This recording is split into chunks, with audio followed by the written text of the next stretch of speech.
Sir सरांनी मनोगताची वाट पाहत आहोत ते आजच्या कार्यक्रमाचे उद्घाटक तथा प्रमुख अतिथी माननीय माजी कुलगुरू डॉक्टर प्रमोदजी येवले सरांना मी नम्र विनंती करते त्यांनी आपले उद्घाटनपर मनोगत इथे व्यक्त करावे।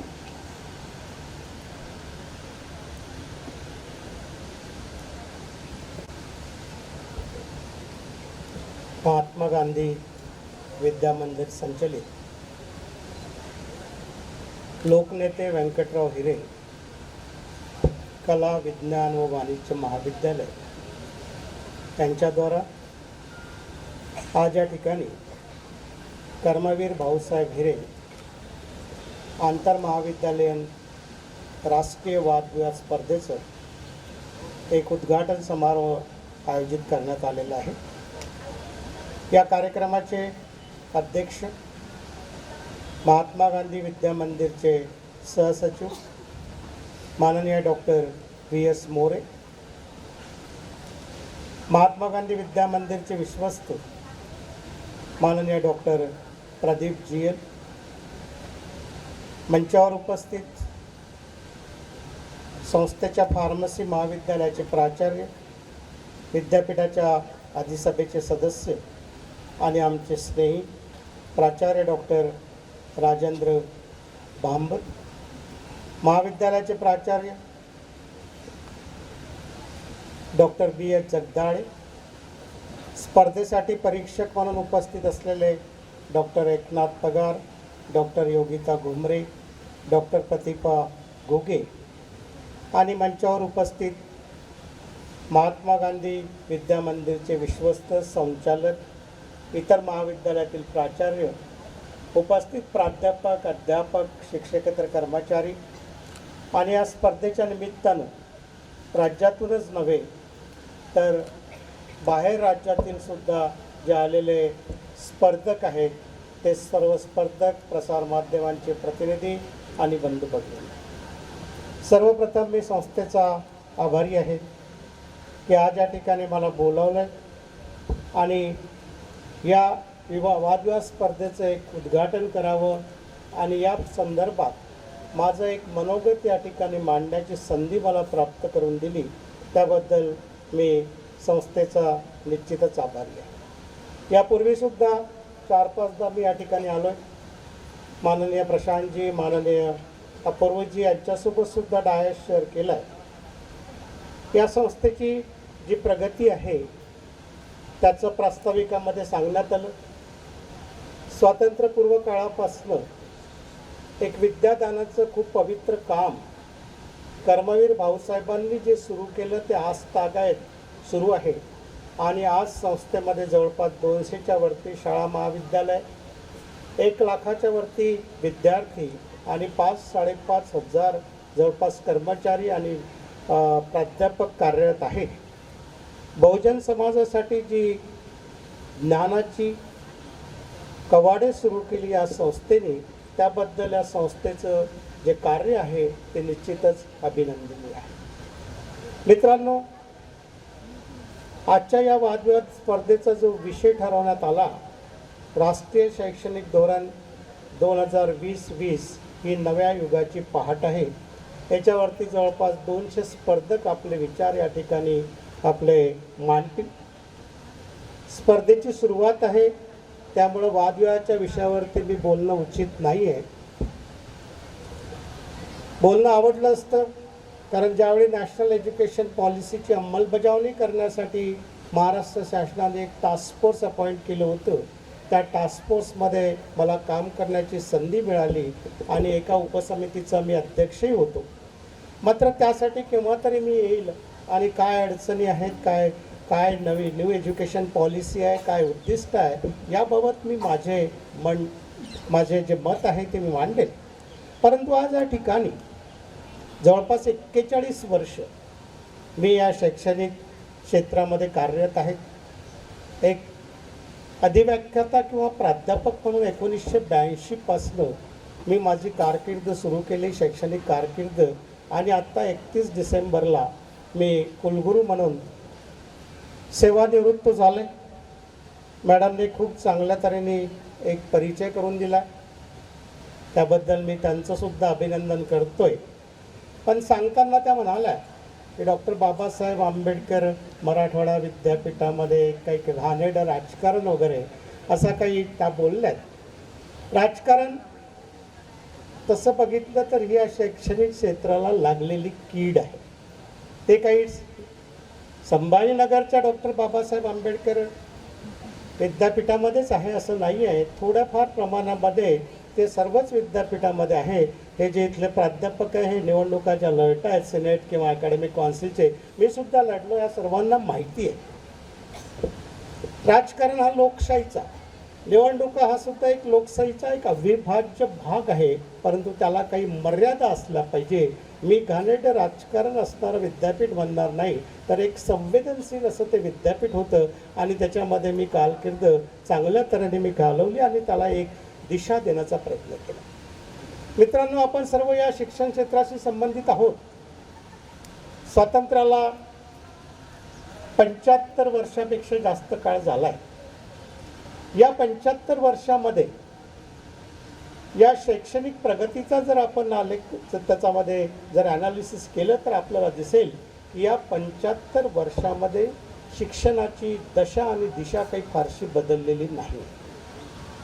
जी काही इंग्रजांनी शिक्षण पद्धती दिली होती तीच आपली अंमलबजावणी आपण करतो आहे. आपल्या देशाची आवश्यकता काय आहे,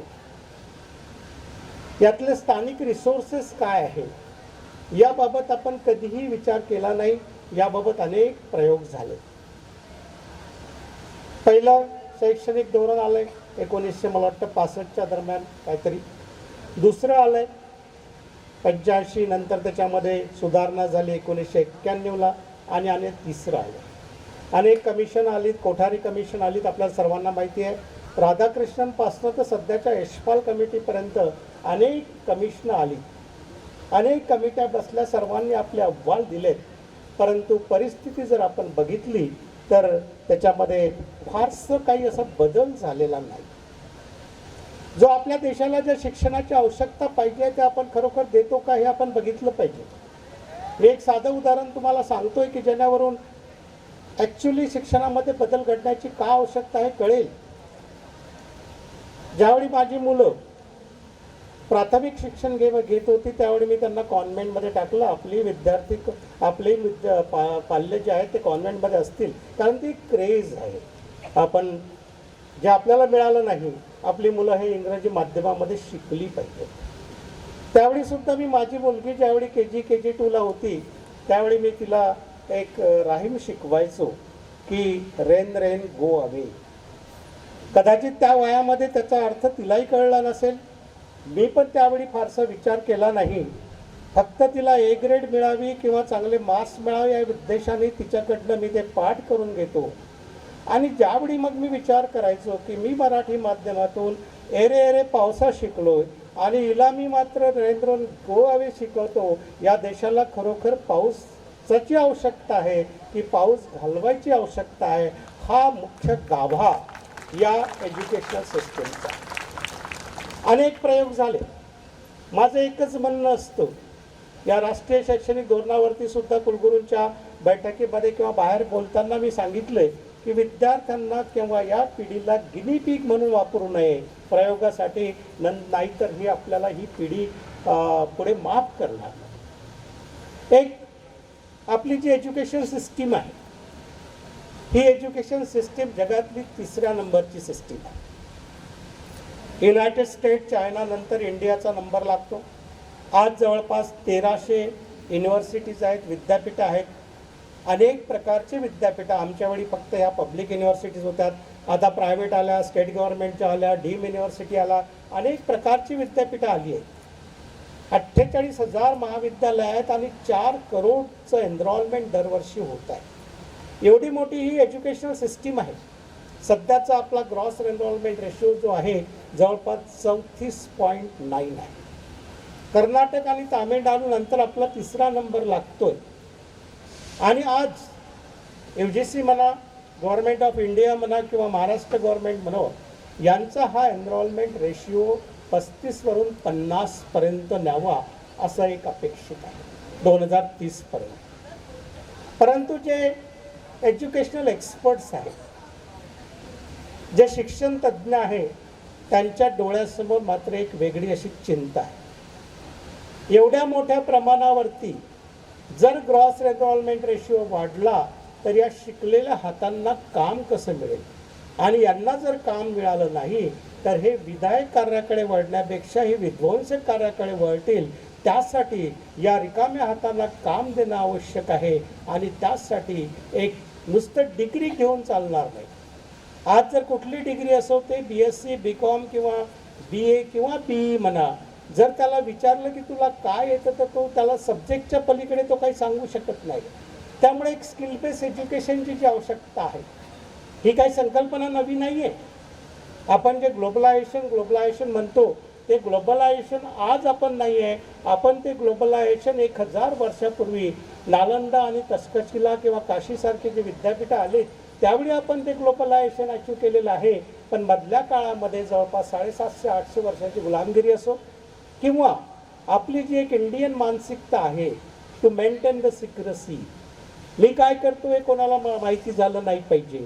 आजचं सुद्धा आपलं संशोधन कधीतरी तर मी म्हणतोय की या राष्ट्रीय शैक्षणिक धोरणामध्ये क्लस्टर युनिव्हर्सिटीचा वगैरे जो कन्सेप्ट आहे, हा क्लस्टर युनिव्हर्सिटीचा कन्सेप्ट आणण्यासाठी पहिल्यांदा आपली एक मानसिकता बदलणं आवश्यक आहे.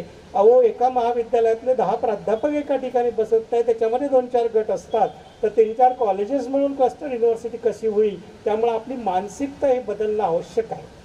त्यावेळीच्या सुद्धा तक्षशिला असो, नालंदा असो, काशी असो, अशा अनेक विद्यापीठामध्ये बाहेरचे देशातील जे विद्यार्थी आपल्याकडे यायचे, आणि फक्त एका डिसिप्लिनमध्ये नाही, ते इंजिनिअरिंग असो, ते आयुर्वेद असो, ते मेडिसिन असो, आर्किटेक्चर असो, तुमचं ह्युमॅनिटीज असो, कॉमर्स मॅनेजमेंट असो, अशा प्रत्येक विषयामध्ये आपण तज्ज्ञ होतो. आज सुद्धा हे जग मोठ्या आशेने आपल्याकडे बघत आहे. एक महागुरु, विश्वगुरु म्हणून आपण पुढे येत आहोत, आणि याला कारण जे आहे त्याला हे आपले तरुण. आज तरुणांची जी संख्या आहे आपल्या देशामध्ये, जे जवळपास 52% जे एज ग्रुप आहे तो 28 ते 32 वर्षाचा आहे. आणि या तरुणांच्या हातामध्ये यांच्यामध्ये प्रचंड अशी क्षमता आहे. याला 4G किंवा 5G असं जनरेशन म्हणतायत. परंतु यांना जर एक प्रॉपर डायरेक्शन आणि मोटिवेशन आपण दिलं तरच यांच्याकडून काहीतरी कन्स्ट्रक्टिव्ह असं वर्क आपल्याला पाहायला मिळेल. आणि त्यासाठी एक मोठी जबाबदारी विद्यापीठांची आहे, महाविद्यालयांची आहे, प्राध्यापकांची आहे. हे जे एक नवीन एज्युकेशन पॉलिसी आहे, एक चॅलेंज म्हणून आपण ॲक्सेप्ट केलं पाहिजे. मधल्या काळामध्ये, कारण या पॉलिसीवरती बरंचसं असं विचार मंथन झालं आहे.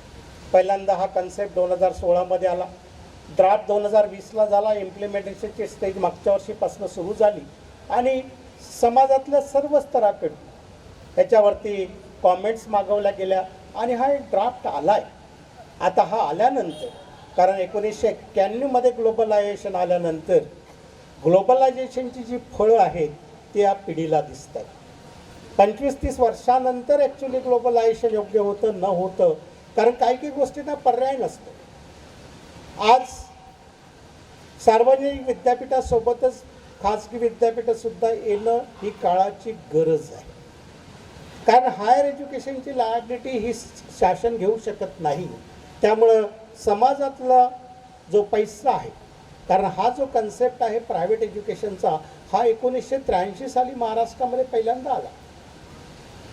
आपल्या देशामध्ये माहे पॅटर्न जो 1965ला आला आहे, मणिपाल हायर एज्युकेशन अकॅडमी, तोच पॅटर्न महाराष्ट्रामध्ये आणला. उद्देश हा होता की पब्लिकचा जो मनी आहे त्याच्यावरती हायर एज्युकेशन संस्था उभाराव्यात, आणि हायर एज्युकेशनची जी सोय आहे ते विद्यार्थ्यांना द्यावी. त्याचं ॲनालिसिस आपल्याला करायचं आहे, कारण मी त्यावरती बोललं की खरोखर प्रायव्हेटायझेशन एज्युकेशनमध्ये योग्य होतं न होतं, पण ती एक काळाची गरज होती. काही काही चांगल्या संस्था खूप चांगल्या तऱ्हेने एज्युकेशनसाठी काम करत आहेत प्रायव्हेटायझेशनमध्ये. त्यामुळे आपण प्रवाहासोबत चाललं पाहिजे. आपली जी स्पर्धा आहे ती स्पर्धा काही आपल्या स्थानिक महाविद्यालयासोबत किंवा पुणे विद्यापीठाच्या औरंगाबादसोबत किंवा मुंबईसोबत नाही आहे, तर ती ग्लोबल लेवलवरती आहे. अनेक नवीन नवीन कन्सेप्ट या एज्युकेशनमध्ये येत आहेत. मी माझ्या भाषणामध्ये नेहमी सांगायचो की university should not be a centre of convocation, it should be a centre of innovation. फक्त आम्ही काही डिग्र्या द्यायची कामं नाही आहेत विद्यापीठाची, परीक्षा घेणं, पण दुर्दैवानं परीक्षेशिवाय विद्यापीठाला काही करताच येत नाही. सप्लिमेंटरी झाली की मेन एक्झामिनेशन जातं, मेन एक्झामिनेशन झालं की रिव्हॅल्युएशन येतं, रिव्हॅल्युएशन येतं, आणि या व्यतिरिक्त अनेक कामामध्ये आमचे प्राध्यापक बिझी असतात. पण ही सुद्धा बदलणं आवश्यक असलं पाहिजे. आपल्याला एक परिपूर्ण, एक ज्याची पर्सनॅलिटी पूर्णपणे डेव्हलप करता येईल अशा प्रकारचा एक विद्यार्थी आपल्याला डेव्हलप करायचा असतो. मित्रांनो, या शैक्षणिक संस्थाकडनं ज्या अपेक्षा आहेत त्याचे एक 7 बेनिफिशरी आहेत असं म्हणतायत. एक विद्यार्थी असतो, पालक असतो, शिक्षक असतो, शिक्षकेतर कर्मचारी असतो, नंतर जे फंडिंग एजन्सीज आहेत, एंटरप्रिनर्स आहेत, आणि समाज आहे. या प्रत्येकाच्या अपेक्षा या शैक्षणिक संस्थांकडनं वेगवेगळ्या आहेत. कर्मचारी विद्यार्थी जो आहे त्याला चांगल्या प्रतीचं शिक्षण पाहिजे, शिस्त पाहिजे. पालक जो आहे तो आपल्या परीने आपला पैसा खर्च करतो, त्याला सुद्धा आपल्या पाल्याला एक क्वालिटी एज्युकेशन मिळावं अशी अपेक्षा असते. प्राध्यापकांना एक हेल्दी, ज्याला एक सेल्फ सॅटिस्फॅक्शन म्हणता येईल अशा सर्व्हिस कंडिशन, सॅलरी. नॉन टीचिंगच्या तर अपेक्षा खूप कमी असतात, नियमानुसार ज्या असतील त्या सुट्या आणि पगार अशाच त्यांच्या अपेक्षा असतात. फंडिंग एजन्सी जो फंड्स देतं त्याचं एक प्रॉपर युटिलायझेशन झालं पाहिजे, आणि एंटरप्रिनर जो असतो त्याला एक चांगला ह्युमन रिसोर्स मिळाला पाहिजे, ह्या यांच्या अपेक्षा असतात. आणि सर्वात महत्त्वाची जी अपेक्षा असतं ती समाजाची. समाजाला ह्या सर्व गोष्टी नको आहे. समाजाला एक परिपूर्ण नागरिक, एक सदृढ नागरिक असा पाहिजे की जो हे लोकशाही एक चांगली मजबूत करेल आणि या देशाला योग्य दिशा देईल. अशी ही अनेक आव्हानं आपल्यासमोर आहेत.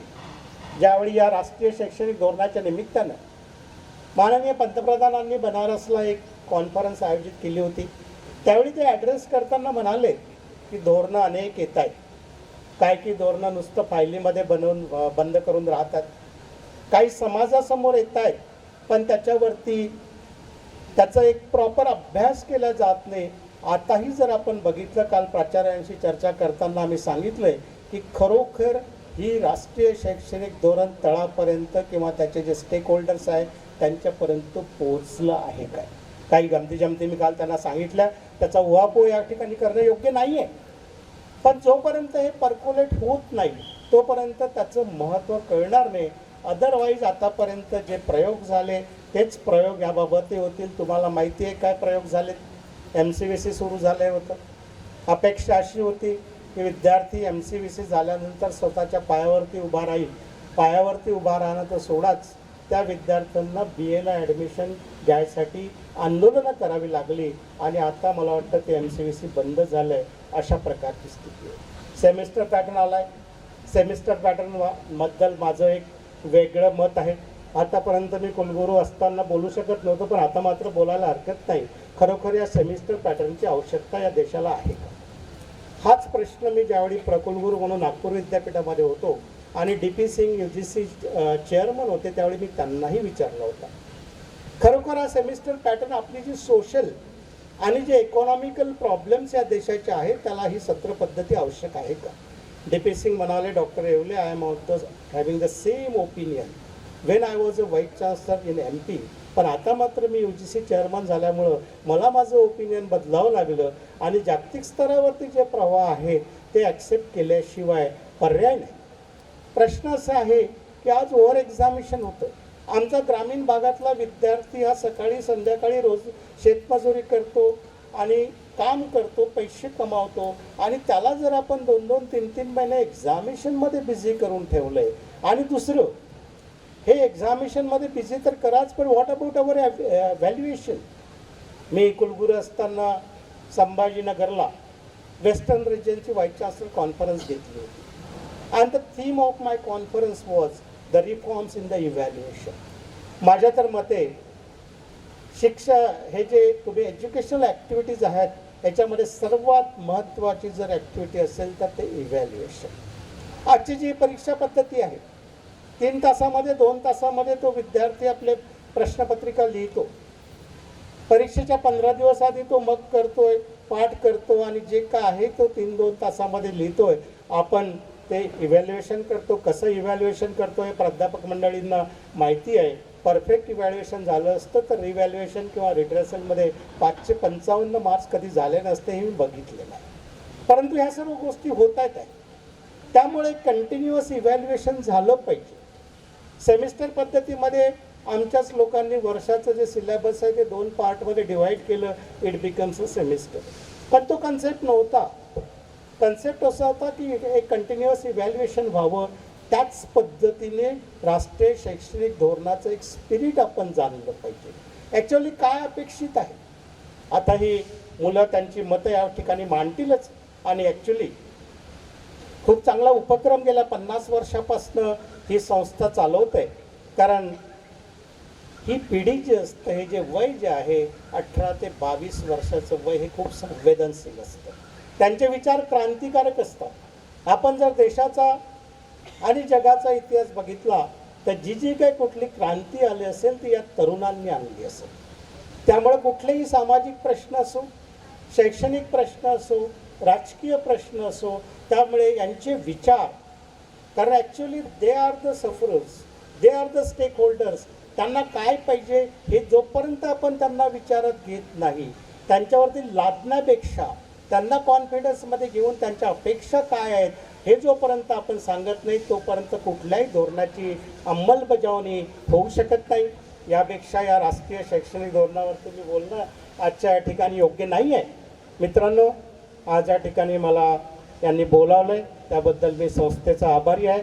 विशेषतः आमचे स्नेही डॉक्टर राजेंद्र भांबर, त्यांचा मला फोन आला आहे, तुम्हाला यावं लागेल. म्हटलं ठीक आहे, येतो. आपण बोलावलं. आणि माननीय हिरेसाहेबांचं एक अटॅचमेंट, एक अफेक्शन आणि त्यांनी केलेल्या या सर्व उपक्रमाचं त्यांचं अभिनंदन करावं या उद्देशाने मी आज या ठिकाणी आलो. या सर्व स्पर्धकांना मी हार्दिक शुभेच्छा देतो आणि या वादविवाद स्पर्धेचं उद्घाटन झालं असं मी जाहीर करतो आणि आपली रजा घेतो. धन्यवाद. मनपूर्वक धन्यवाद सर. आपण विद्यार्थ्यांना अनेक सामाजिक आणि ज्वलंत प्रश्न, शिक्षण व्यवस्थेविषयीचे अनेक प्रश्न याविषयी मार्गदर्शन केले. आपले हार्दिक आभार. त्यानंतर मी निमंत्रित करेन आजच्या कार्यक्रमाचे अध्यक्ष माननीय डॉक्टर VS मोरे यांना. त्यांनी आपले अध्यक्षीय मनोगत व्यक्त करावे.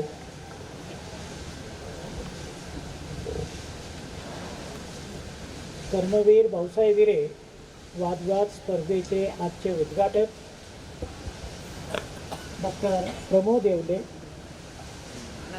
त्याचबरोबर या कार्यक्रमासाठी उपस्थित असलेले संस्थेचे विश्वस्त डॉक्टर प्रदीप श्याम भंडारी, या ठिकाणी उपस्थित असलेले आमचे सहकारी प्राचार्य राजेंद्र भांबर सर आणि त्याचबरोबर दिलीप शिंदे सर, उपस्थित असलेले महाविद्यालयाचे प्राचार्य ज्यांच्या मार्गदर्शनाखाली या महाविद्यालयाची भरभराट होत आहे, शैक्षणिक गुणवत्तेत वाढ होत आहे, आणि त्यांचे सर्व सहकारी प्राचार्य, उपप्राचार्य, पर्यवेक्षक, त्याचबरोबर विविध विभागाचे प्रमुख, सहकारी प्राध्यापक आणि शिक्षकेतर सहकारी मित्र. खरं तर गेल्या 51 वर्षापासून ही स्पर्धा होत आहे.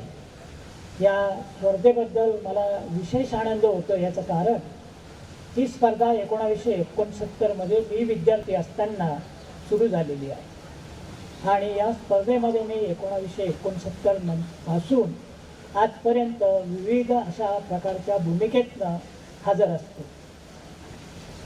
51 वर्षामध्ये अनेक विषयांना आपण या ठिकाणी वादविवाद करण्यासाठी उपस्थित विद्यार्थ्यांना विषय दिले. या स्पर्धेचं सगळ्यात वैशिष्ट्य म्हणजे आपल्याला दिलेला जो विषय असेल तो त्या वर्षातला अतिशय ज्वलंत किंवा त्या वर्षातला महत्त्वाचा विषय असेल आणि त्याच्यावर विद्यार्थ्यांना आपली मतं व्यक्त करण्याचा आपण या ठिकाणी त्यांना मदत करत असतो. खरं तर हा विषय जो आहे तो सरांनी सांगितल्याप्रमाणे अतिशय महत्त्वाचा आहे सर्व विद्यार्थ्यांच्या दृष्टिकोनातनं. कारण फक्त महाराष्ट्रात नाही तर संपूर्ण देशाचं नवीन शैक्षणिक धोरण राबवलं जात आहे आणि म्हणूनच ही राष्ट्रीय स्पर्धा असल्यामुळे आपल्याला बाहेरच्या राज्यातनं सुद्धा जे विद्यार्थी आलेले आहेत त्या सगळ्यांच्या दृष्टीने हा विषय खूपच महत्त्वाचा आहे आणि म्हणून विद्यार्थ्यांना एक संधी आहे. कारण आपण हा जो नवीन धोरणाचा भाग आहे तो आपण पुढच्या वर्षापासून राबवणार आहोत आणि या धोरणामध्ये अजूनही काही बदल असतील किंवा काही सूचना असतील तर त्याचा अंमलबजावणीसाठी निश्चितच फायदा होऊ शकेल. या ठिकाणी आपण मोठ्या संख्येने उपस्थित असलेले स्पर्धक आणि त्यांचे संघनायक यांचं मी संस्थेच्या वतीने खास अभिनंदन करतो, स्वागत करतो.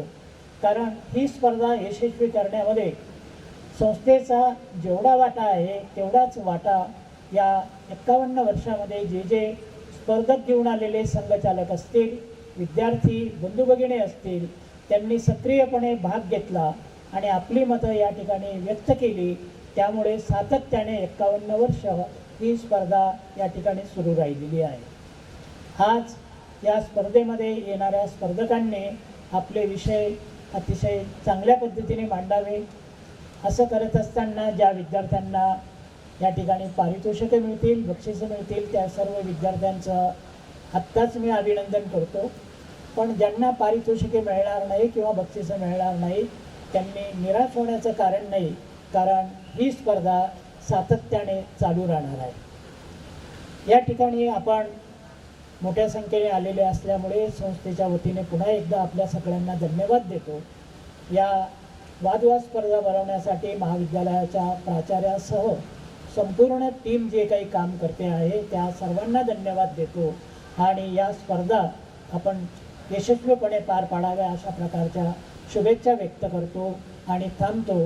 जय हिंद, जय महाराष्ट्र. धन्यवाद आदरणीय मामासाहेब. अध्यक्षीय भाषणानंतर मी निमंत्रित करेन आभार प्रदर्शनासाठी डॉक्टर विनीत रकिबे यांना. त्यांनी आजच्या उद्घाटन समारंभाचे आभार मानावे.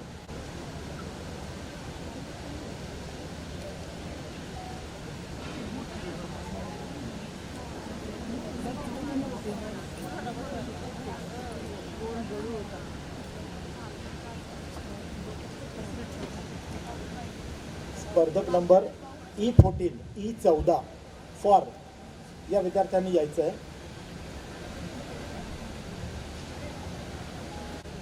The divine light within is obscured in most people.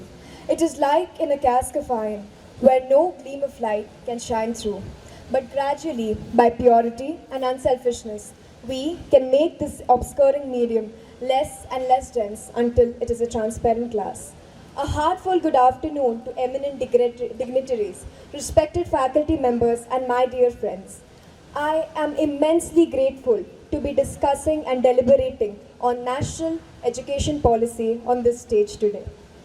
As I stand here on this mighty stage, graced by the presence of this humongous galaxy of intellectuals to talk about national education policy, and it is how our very culture, which is the definitive movement of our formative years. The recent national education policy has been thoughtfully curated to erase social conditioning, where we, as the youth of this nation, are constantly being trained and thrive to create, directly or indirectly, the best possibilities out of the infinite possibilities of this universe.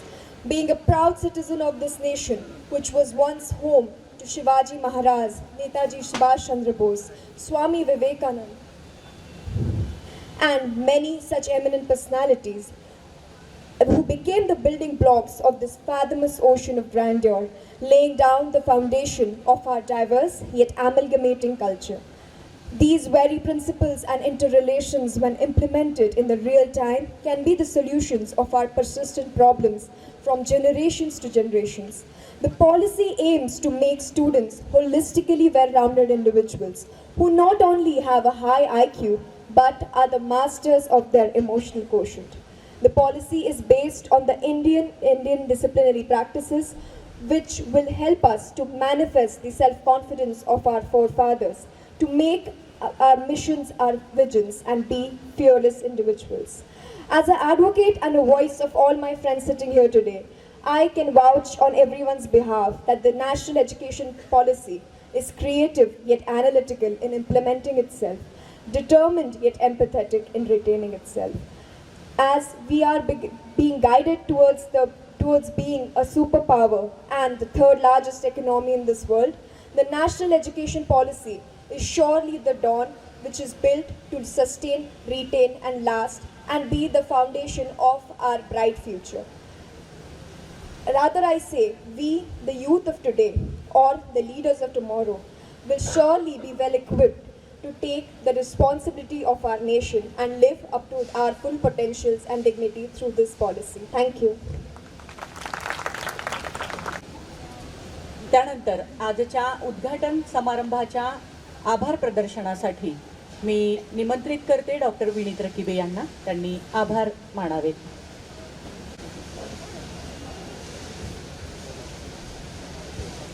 Mahatma Gandhi Vidya मंदिर संचलित लोकनेते व्यंकटराव हिरे कला विज्ञान वाणिज्य महाविद्यालय आयोजित कर्मवीर भाऊसाहेब हिरे आंतर महाविद्यालयीन राष्ट्रीय वादविवाद स्पर्धा 2023-24 च्या निमित्ताने उपस्थित कार्यक्रमाचे अध्यक्ष महात्मा गांधी विद्या मंदिर संस्थेचे सहसचिव व आमचे मार्गदर्शक अध्यक्ष माननीय डॉक्टर VS मोरे सर यांनी उपस्थित राहून आम्हास मार्गदर्शन केल्याबद्दल त्यांचे आभार.